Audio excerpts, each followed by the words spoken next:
Al chile. Mis amigos, soy Bebe Yamel. Bienvenidos a su chile favorito. Aquí las noticias o te enchilan o te dejan picar. Oigan, ahora sí, vamos con el asunto de Raúl Olmos. Y ya es que ya hay respuesta a Raúl Olmos. Y aquí estábamos debatiendo el productor y yo sobre el tema, pero vamos por partes. A ver, vamos a ver. En la mañana, el presidente Andrés Manuel López Obrador retoma un audio, un extracto de un audio, de una declaración que dio en una clase que impartió. Entonces, alguien le comparte este audio al presidente y el presidente lo sube en la mañanera y esto, o sea, imagínense, eso fue en la mañanera, a las 7, 8 de la mañana. Y fueron prácticamente 12 horas después, poco más de 12 horas, para que Raúl Olmos contestara. Vamos a escuchar el audio al cual se refirió el presidente Andrés Manuel López Obrador, que Raúl Olmos de alguna manera ya intentó desmentir, aclarar o ponerle como una cerecita para que no se vea tan mal. El asunto es que este audio desmiente por completo, desmarca por completo el asunto de la Casa Gris y el conflicto de interés que no existe, que nunca existió, pero que se fue creando. Eso fue un efecto bola de nieve.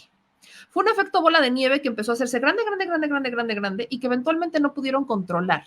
Y se les salió de control y llegamos a este punto en donde otra vez se les sale de control. Entonces, ahí les va el audio que casi 12 horas después justifica Raúl Olmos. En el contenido del reportaje jamás afirmamos conflicto de interés. Eso fue algo que se fue derivando en el curso de la polémica. ¿Por qué no dijimos conflicto de interés? Por una razón muy simple, porque nosotros cuando hacemos periodismo de investigación, yo en lo personal, si quiero denunciar corrupción, jamás van a encontrar que yo pongo la palabra corrupción, ¿sí? Si yo quiero denunciar conflicto de interés, jamás van a ver que yo ponga la palabra conflicto de interés. Eso tendrá que ser una consecuencia de los datos expuestos, ¿sí? Si hubo conflicto de interés, esa fue una interpretación que cada uno le dio, cada lector, cada actor político, y uno no responde de luego de las interpretaciones que dan las personas que le quieren sacar raja a este tema, ¿sí? Incluyendo periodistas, incluyendo comunicadores famosos, de los cuales no voy a decir ahora nombres, pero uno de ellos que decían todos somos, yo no soy.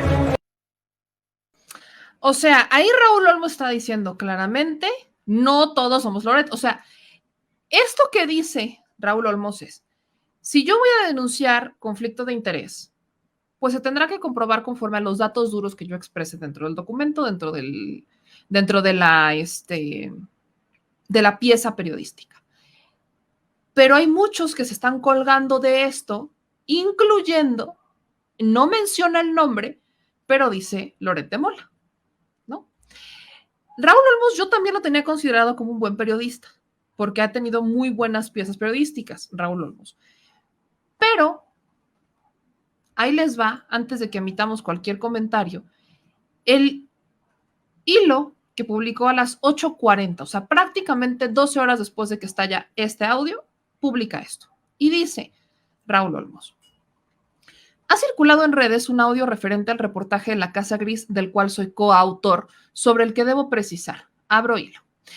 El audio no fue una declaración pública sobre el reportaje, fue un trozo de una clase que impartí y omite contenidos claves que dan sentido a mis palabras. Lamento que diversos medios y el presidente López Obrador hayan tomado como referencia el audio sin contexto. Bajo el principio de que los reporteros nos corresponde informar con base en documentos, datos duros comprobados y elementos de prueba, en mis clases siempre aconsejo evitar calificar las conductas objeto de las investigaciones. Este principio obliga al reportero a difundir datos duros comprobados en lugar de adjetivar. Los reporteros informamos, no opinamos y calificar una conducta implica un juicio. Y así lo he hecho en mi carrera profesional en investigaciones anteriores sobre la corrupción en los sexenios de Fox, Calderón y Peña. Eso fue lo que expliqué en clase. En lugar de escribir la palabra corrupción en un reportaje, mostramos las evidencias de esa conducta. En la Casa Gris, lo que hicimos los reporteros fue consignar hechos que evidenciaban un potencial conflicto de interés. No se escribió la frase conflicto de interés, no porque no existiera esa conducta, sino porque nos limitamos a consignar la evidencia y los datos probatorios. Una diversidad de análisis ha coincidido en que la Casa Gris aporta evidencias de conflicto de interés. A lo largo de un mes, los propios involucrados confirmaron cada dato revelado en el reportaje y con sus dichos también confirmaron evidencias del conflicto de interés. ¿Cuál conflicto de interés? Si lo que hicieron fue desmentirlo. Bueno, la interpretación y deslinde de un posible ilícito de los que propios involucrados serán las autoridades de la Fiscalía General de la República, la Comisión Bolsa de Valores de Estados Unidos, quienes determinarán si ocurrió corrupción en la Casa Gris.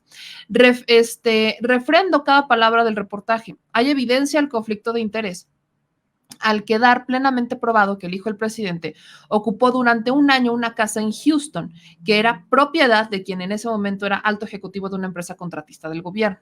¿Hubo corrupción o beneficios indebidos en la Casa Gris? Eso no le corresponde determinarlo a los reporteros ni a los involucrados, ni mucho menos al presidente. Eso le compete a las autoridades que realizan las investigaciones en México y Estados Unidos.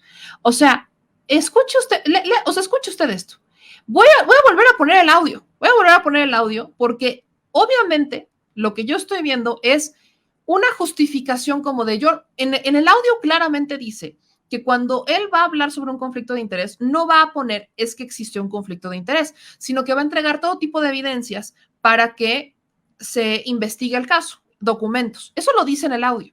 Pero aquí le da muchas vueltas porque dice, no dije que hay un conflicto de interés, pero sí hay un conflicto de interés. No tengo que decirlo, no le corresponde a las autoridades, no le corresponde a los implicados decir si hubo o no un conflicto de interés, y los implicados han estado confirmando los datos, pero aguas con eso, porque lo que hicieron los implicados fue desmentir y aclarar las cifras. Me encanta porque Raúl Olmos está diciendo que el audio carece de contexto, cuando su reportaje carece de contexto, cuando en su pieza periodística omitió claramente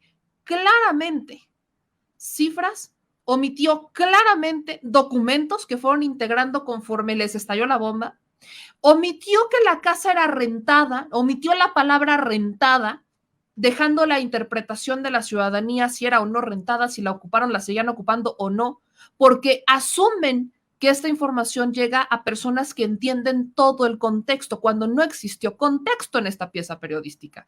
Y entonces, esto es lo que dijo Raúl Olmos en este audio que ahora le saca toda esta vuelta, toda esta voltereta periodística, a mi parecer, para que no le quiten la chamba de Mexicanos contra la corrupción y la impunidad. Escuche otra vez. En el contenido del reportaje jamás afirmamos conflicto de interés. Eso fue algo que se fue derivando en el curso de la polémica. ¿Por qué no dijimos conflicto de interés? Por una razón muy simple.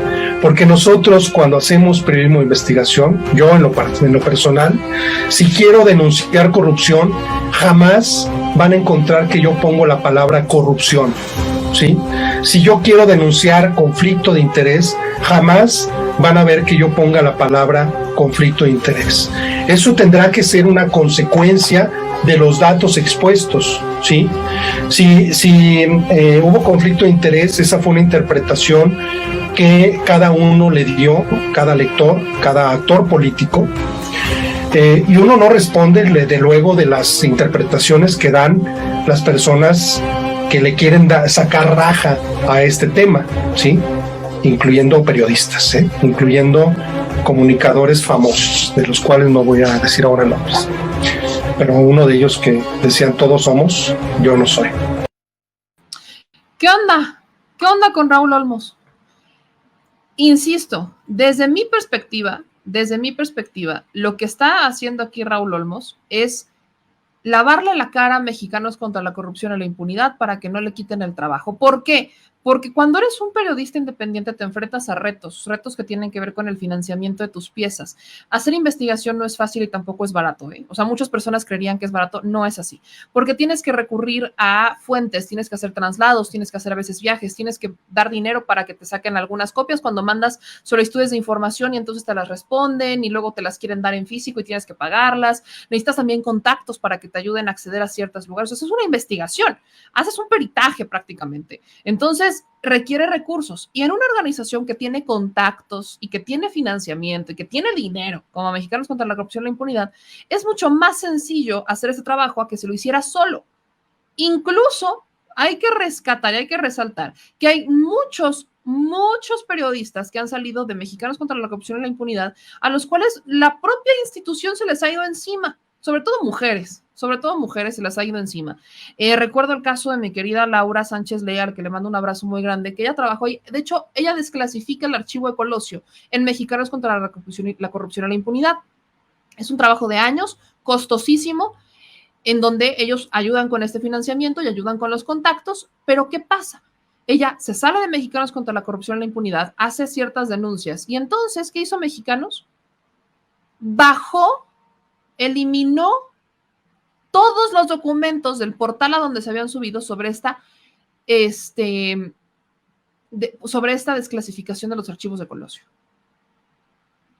Entonces, eso es lo que está financiando USAID, ¿no? Recordemos que Estados Unidos, a través de USAID, está financiando a Mexicanos contra la Corrupción y la Impunidad. Están financiando, dejen ustedes el tema de un grupo opositor político a este gobierno, no, déjenlo aparte, o sea, eso es evidente, pero está financiando a una organización que también cree que se puede secuestrar la verdad y que está presionando a sus propios reporteros. ¿Qué tipo de libertad es esa? ¿Qué tipo de libertad podría tener este escenario? ¿A quién se le ocurre que eso es libertad de prensa? Eso es lo que está financiando USAID, a un grupo que secuestra a sus propios reporteros, que no los deja ser libres y que de alguna manera los presiona para que hagan y digan lo que quieran. Lo único que no desmintió o lo que no mencionó Raúl Olmos en su tweet fue el asunto de Loret de Mola. Ahí esa es otra cosa. No todos somos Loret de Mola, gracias a Jesus Christ, a la arquitecta del destino o a quien usted quiera llamarle, al cosmos, como quiera. No todos somos Loret. Mira mamá. Mira, échate, pero bueno, ponlo así, mira, ponlo así. Que se vea la lonja. No, la lonja. Pura galleta, pura galleta. El señor productor, no, hombre, ya, para tus pesares, hazte para allá. En vez de que vayan a compartir el video, le van a poner dislike. ¿Qué pasó? ¿Qué pasó? Pues bueno, si les gustó este video, no se les olvide dejar su like, suscribirse y activar la campanita. Manitas, suelta las manitas. Suscríbete. Suscríbete. Y si te gustó el video, suscríbete y compártelo, porque hay que descifrizar a la nación, ¿verdad? Al chile. Adiós.